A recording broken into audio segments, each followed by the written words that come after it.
That's it. Right? Consignation shall be ineffectual if it is not made strictly in consonance with the provision that regulates payment.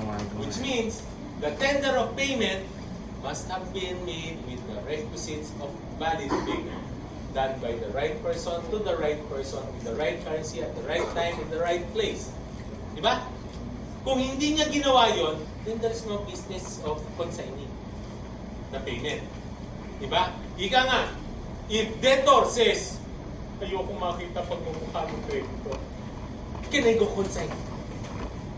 Sabihin ng korte, tsaga ka, bayad ka muna doon. Huwag mo na muna tignan, bayaran mo, offer payment. Kuha? Followed? Payment must be, the consignation must have complied with payment. Otherwise, there is just refusal to accept payment. Kuha? So 58. Consignation shall be made by depositing the thing due at the disposal of judicial authority before whom debtor must prove that he offered to pay. Kuha? And then, announcement that consignation in other cases. Which means, the second notice rule. You have to prove. And then, you will tell them, I have hereby consigned this in court. The second notice rule. Kuha? Followed? Who will pay for the expense of consignation? Creditor. Bakit? Yung creditor ang nag-refuse to accept. Hindi siya charge yung creditor. Kung tinanggap yun, di wala tayong gastos. Ayaw mong tanggapin, bayad ka ng gastos. Followed? Kuha? 60. Once consignation has been duly made, debtor can now ask the court, Your Honor, please issue a judgment releasing me from my obligation. But court will order, you are hereby released from all obligation. Tapos, consignation. Right?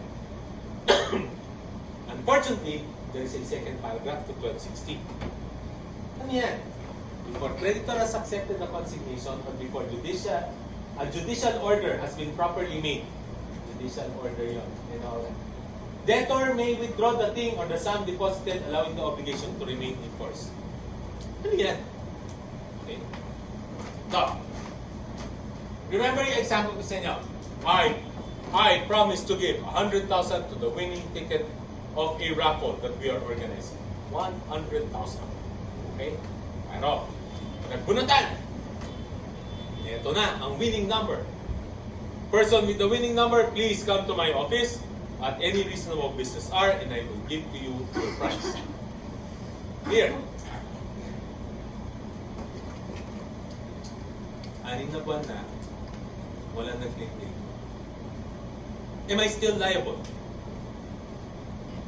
Naghihintay ako, 6 na buwan, walang nag-claim ng prize. Am I still liable? Do I still have a liability? Do I still have an obligation? Yes. Hanggat hindi nagpapakita yung nananalo, I am exposed to that liability. Diba? Unless there's a redemption period. You have 6 months within which to claim. After 6 months, prescribed yung right mo. Wala na ako obligation. Right? But, if there was no prescription period, then, liable ako. Diba? So, hindi ako makatulog. Lagi maaari akong maging liable and all that. So, what did you do? I am an honorable person. I went to court. Your Honor, I published in a newspaper of general circulation. Remember the raffle? I have the first prize. No one has claimed. I am hereby consigning this to court so that I can be made free from the liability. First notice. Diba? There was tender of payment. Bakit? Sinabi ko, you can claim it at my office. Diba? I will give it to the court. Your Honor, here's the 100,000. Okay? Court will say, okay, have second notice published. Ito ang published. Pinadala ko ulit. Newspaper of general circulation.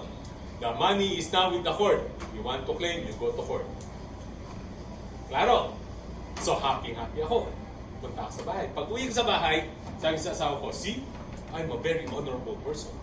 Alam mo naman, sa lahat ng ayoko, yung may utang ako. So kinonsign ko sa court yung pera. Sabi ng misis ko, tanga. Bakit? Ang tanga-tanga mo. Bakit? Diba? Eh kung walang mag-claim, nasan yung 100,000? Nasa korte. Kung hindi mo kinonsign, nasa iyo. Ano? Diba? Tama ko nga. Oh. Can I go to court and tell the court, Your Honor, I changed my mind. Can I get 100,000 pesos back? Yes. Diba?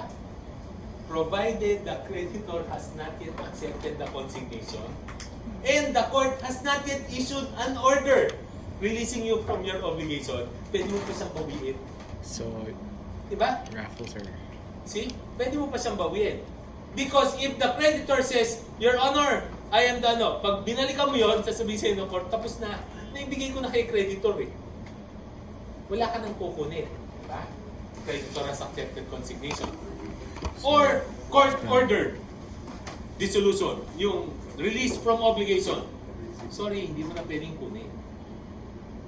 Nag-decide na court. Followed? Followed? So basically, O nga? So pwede mo pa siyang bawiin before the court issues the order or before the creditor the person accepts. who wants to get Kuha? no, Pero, no, yes. valid, right? Question? You basically consign with it.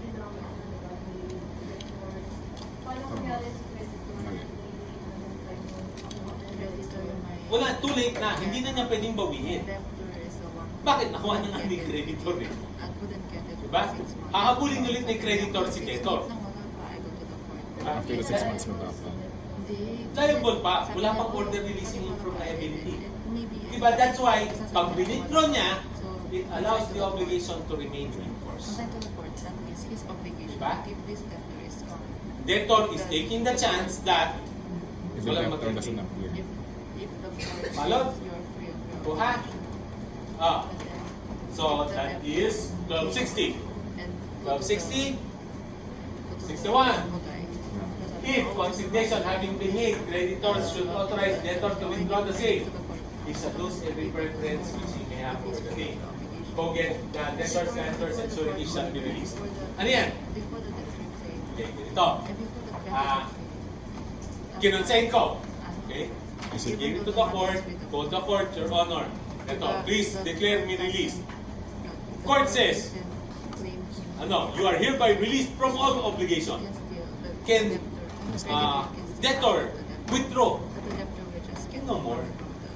Diba? Kita natin sa earlier article. So it doesn't matter. Debt creditor went to court, told the court, Your Honor, hindi ko naman kukunin yan. So if it's before 6 months. I you still will get it not from get the money. basically. That's okay. Need that done. Please tell debtor. Kunin na ulit sa inyo. Kunin na ulit sa inyo. Wala akong interest dyan. What will the court do? The court will say, o siya, merienda na muna tayo. Hindi pala kukunin yung pera, gastusin na natin. Hindi pwede. It's under judicial custody. What will happen is court will call debtor. Debtor! No. Talagang hindi na daw kunin. Sabi 6 months, ay wala pa, baka wala masyado. Kuha? What happens? Okay. Tapos ang boxing. Creditor loses all right to the thing. He cannot ask for the thing anymore. Follow? Babawas yun dun sa amount consigned. Is removed from the amount consigned. Gobyerno pa. Sa lahat na hindi mo maiisahan, gobyerno. More often than not, ito ba kinasay? Kukunin namin yung bakas namin bago ibigay kay creditor. Okay? Followed? Question. Consignation. Consignation. Payment. Payment once. Payment twice. Payment thrice. Sold. Or false.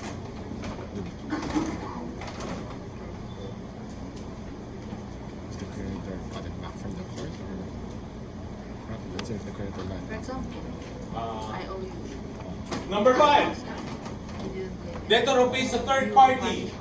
A third person is valid if he believes that the third person was authorized to receive payment for the creditor. Debtor who pays a third person is valid if he believes that the third person was authorized to receive the payment for the creditor.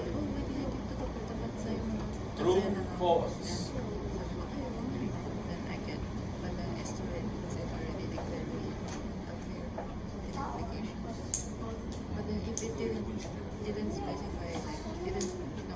True, false. Debtor who pays a third person is valid if he believes that the third person was authorized to receive payment for the creditor.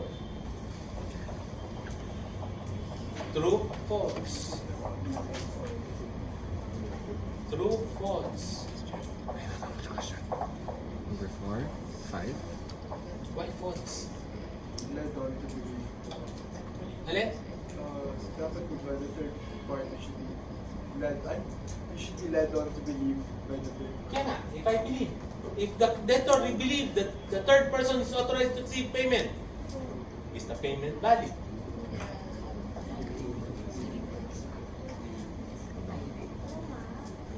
True? True? Wala na. Ibang. Not convinced that it's true. Why not?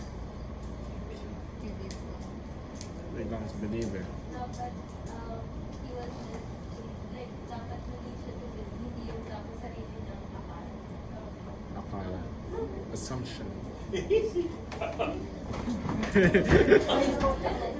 ba may difference ang sariling akala niya dun sa hindi that person? That's not actually the correct answer. Close, not quite. Close, Assumption. not quite. Para yung dito, he must have been led to believe. Close, not quite. It's not the correct answer yet. It's false. Why false? Sometimes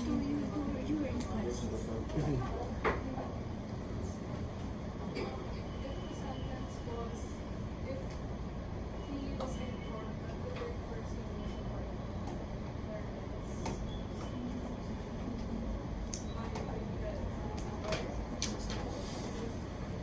Close, not quite. You're as close and not, but not quite.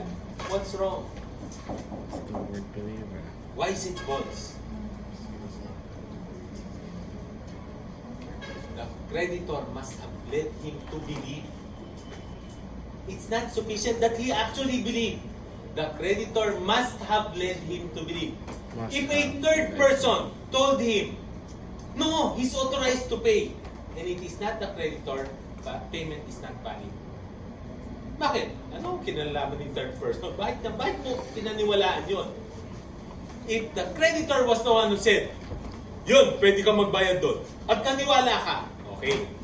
Pero yung naniwala ka lang na siya ang nagbabayad, siya ang sa kanya magbabayad, na maring hindi galing kay creditor, hindi siya valid.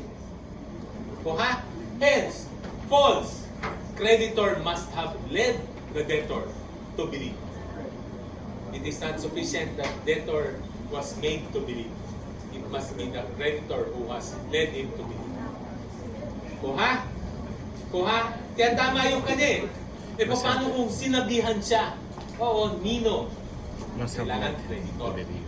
Hindi pwedeng, basta sino lang ang magsabi, pwede ka magbayad doon. Palon? Palon? Oh, that's 5. That's 5, okay? That is, but if I just say, oh, don't go to the accounting office, go to the court.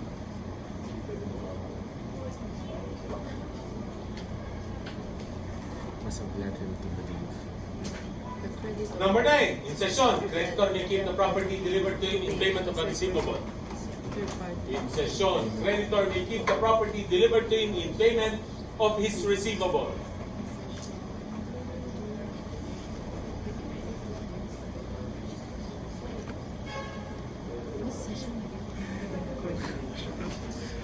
Number 9. Pwede nga balance to 8 minutes and also to 8 minutes. In session, creditor may keep the property delivered to him in payment of his receivable. Logic fail. True, false.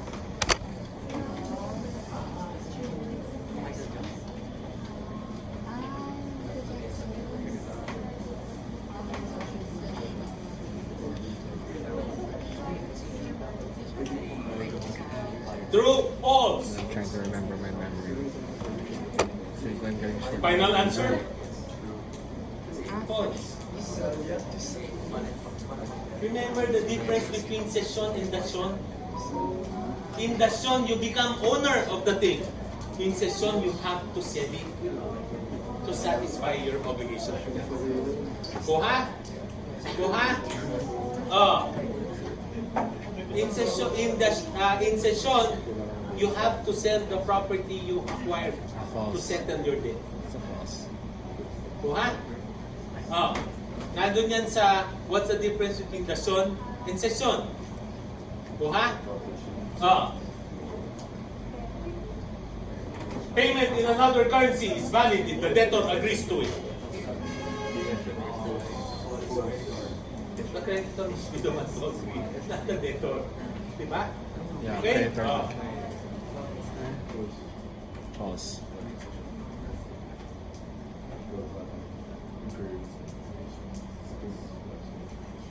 Payment made by a third person who has no intention to be reimbursed will extinguish the obligation if accepted by the creditor. Payment made by a third person who has no intention to be reimbursed will extinguish the obligation if accepted by the debtor, True. by the creditor.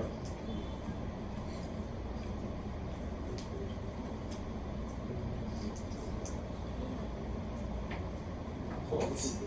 Huh? False. Wait. Bakit? Substitution occurs. Oh. Diba? Bakit? Eh walang consent ni debtor. Diba? Walang consent ni debtor. It must be the debtor who must consent to extinguish the obligation. Kuha? Ah.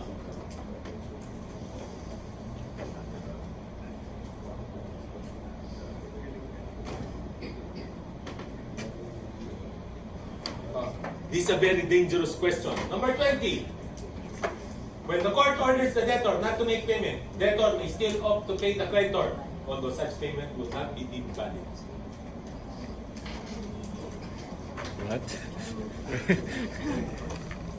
Wait lang. When the court orders that the debtor not make payment, debtor Payment can is still valid. opt to pay the creditor, although such payment will not be deemed valid. True? False?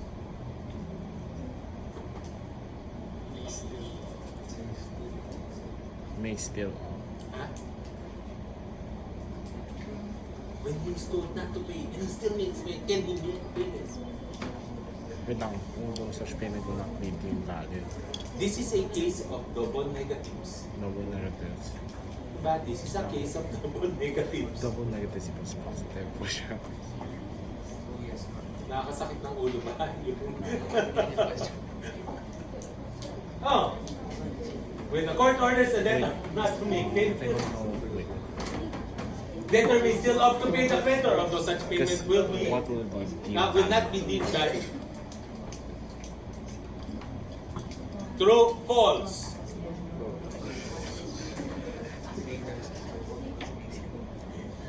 Answer, true. It's double negative, so true na. Why? Double negative eh. Okay, so it did say double negative. Why is double positive. negative? Can debtor still opt to pay?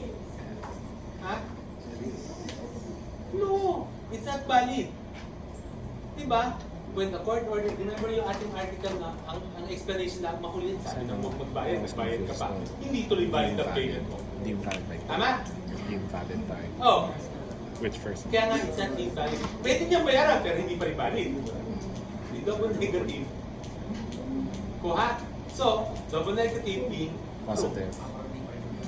Oh, parang hindi ka nagbayad. Tama. Diba? Kasi nagbayad ka na hindi dapat nagbayad. Hindi dapat. Tama, true. Followed?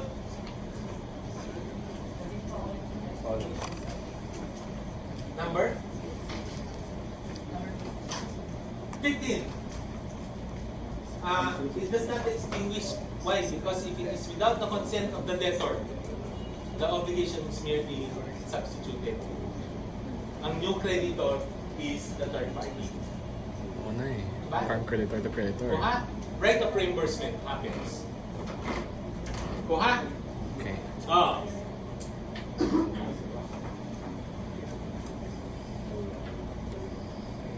Payment by the debtor who issued a check extinguishes the obligation. Payment by the debtor who issued a check extinguishes the obligation. The creditor is unable to pay with transfer. False. All False. Creditor eh. process na. Wait lang. Kailangan. Dali. Cash. Sino? Valid? Why not? Sir, kasi yung check nadaan ko sa bank. So hanggang hindi pa na nila nakukuha yung cash, it's still not valid. Payment by a mercantile instrument does not produce the effect of payment until it is encashed. Diba? Until it is encashed. That's the proper answer. Okay? Debtor's the one. Debtor false. Why? Payment by check does not produce effect of payment unless it is encashed. Before my Kuha? obligation is extinguished. Kuha? Oh.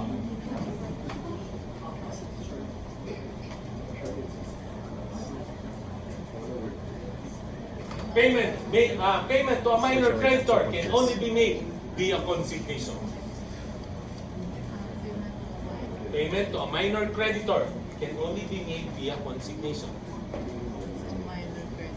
Minor creditor. Minor creditor.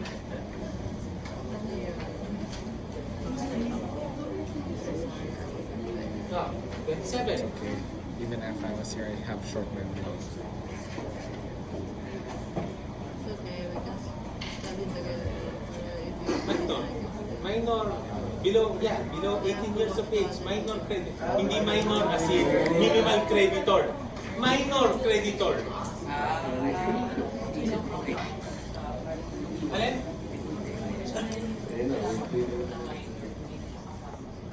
Take note hindi siya minor debtor. Minor creditor. May utang ka sa minor. Payment to. Diba? Oh. So minor creditor. Can be made only via consignation. In age or in The lesser. for example, Like there's Kasi minor incapacity na person. the low creditor. False. Why false? There are other ways of paying. Payment to guardian. Dahil kasi pag hindi, lahat ng child actors and actresses natin, kailangan consignation. Diba? When you can pay the parents. Follow? Kuha? Ay, minor. Oh. Sorry. Yan. Enumeration definition. Okay? Ito. Trish promised to give Philip an old textbook she used in college on Saturday when they meet for the wedding of a common friend. At the wedding, because of all the things happening at the wedding, Trish forgot to bring the book and told Philip that she would just give Philip 1,500 so that Philip can buy a new book instead of her old one. Philip refused to accept the money from Trish because that was not payment for the obligation. Can Philip refuse the money on grounds it was not a valid payment? Yes. Creditor cannot be forced to accept an object other than what was agreed upon. Diba? This is the same. Okay? Ayan. Because of the outstanding service rendered by Philip, Tony promised to give Philip a cell phone that Philip can use as a phone, also to check on his messenger messages. On due date, Philip went to Tony to ask for a Samsung Note 10 Plus that he was excited to have. But Tony was surprised by the demand of Philip and delivered instead an analog China phone that he bought in Divisoria. Okay? Philip protested that he was entitled to at least a Note 10 Plus, but Tony insisted because he was the one giving the phone, choice of the phone belongs to him and not Philip. So the facts. First question. No. Can Philip demand for the Samsung No. Note 10 Plus? He's only asking for a cell phone lang eh. Why? Because he's only asking for a cell phone only. it's not asking. Sorry, I promise. Not really asked. Tony promise. What is the shortest possible answer you can give to that? Can Philip demand for a Samsung Note 10 Plus from Tony? No. No. Why? Principle of medium quality. Ano yun? Ano yun? Nasa slide yun. Medium quality. Cell phone to check on his messenger messages. Let's make it a little bit longer. Diba? Can Philip demand for a Samsung Note 10 Plus from Tony? No. In an obligation to deliver a generic date, Generic. creditor cannot ask one of superior quality. There you go. Diba? Neither can debtor Tony give one promised to of give it inferior exactly quality. Samsung Note 10 Plus at the Principle of medium quality. The generic What? thing. That, di ba generic? I didn't tell you what model. Creditor cannot ask for one of superior quality. Neither can the debtor insist on paying one of inferior quality. That's a problem. Diba? For example, Kuha? If you give me, Oh. yeah, at the So that is, can Philip demand? No. Is Tony correct in delivering the phone he chose for Philip? No. No, why not? Kasi it's inferior quality. But I cannot give you Victoria also Huh? because it's inferior. Like dapat Philip cannot deliver something of inferior quality. Diba? He must deliver the object which under the circumstances may have probably been contemplated. who knows, the Kuha? China could be medium quality. Kuha, in which case, It it can- must at least be a smartphone. Walang medium quality sa Diba? Because the intent was to check on Maybe not to messenger check messages. messenger messages. Followed? Or no, I don't know. It Actually, must be at least a smartphone. It cannot be an analog. If it's generic, it should be Kuha? medium quality. Third question. If you were the judge before whom this case was brought, how would you decide? Huh? It's like If you were the court, how would you decide? the debtor can give medium quality or higher quality. But the creditor can ask medium quality or low Yeah, quality. how would you decide? Cannot ask for it.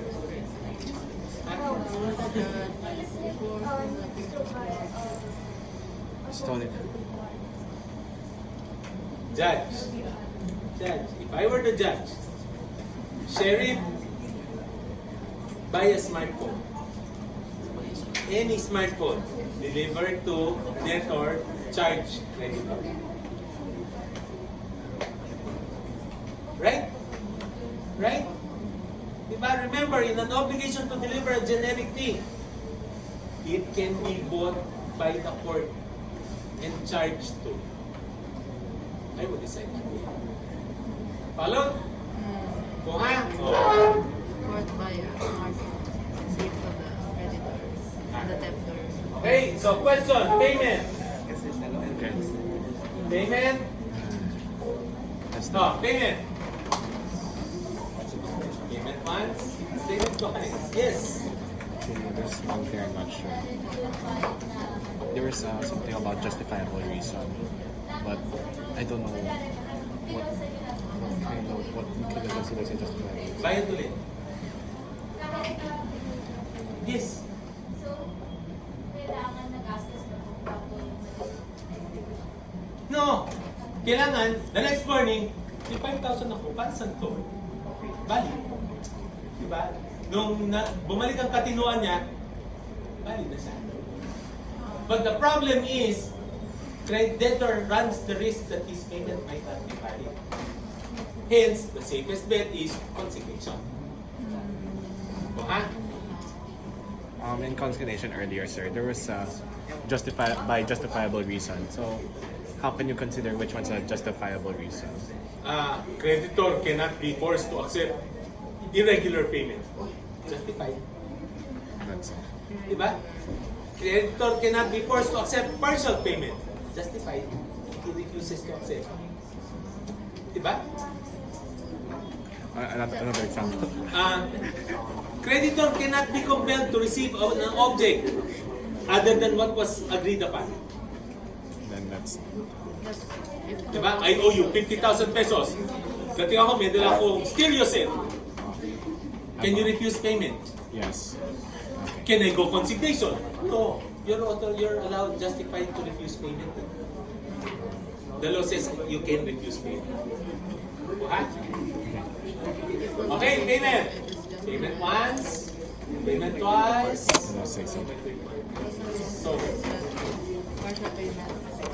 You have the right